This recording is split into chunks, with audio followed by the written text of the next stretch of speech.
మేము ట్రెండ్ని సెట్ చేసేవాళ్ళం, ట్రెండ్ని ఫాలో అయ్యేవాళ్ళం కాదుగా. అప్పుడంటే అన్నం మిగిలిపోయేది చేసుకుని తినేవాళ్ళు, కానీ ఇప్పుడు అదే టేస్ట్ అయిపోయింది.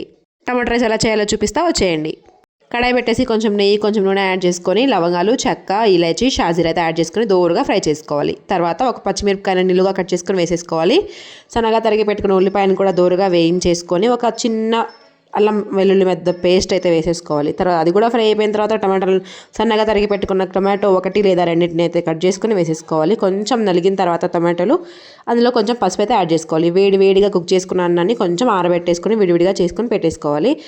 రుచికి సరిపడా ఉప్పుని కూడా యాడ్ చేసుకోవాలి. పసుపు, కారం కూడా యాడ్ చేసేసుకోవాలి. మొత్తం అయిపోయిన తర్వాత ఇంట్లో ఉంటే కనుక కొంచెం కొత్తిమీర, పుదీనా అయితే యాడ్ చేసుకోండి. ఇదిగోండి మా ఇంట్లో కొంచెం ఉంది, అందుకే అదే యాడ్ చేసేసాను.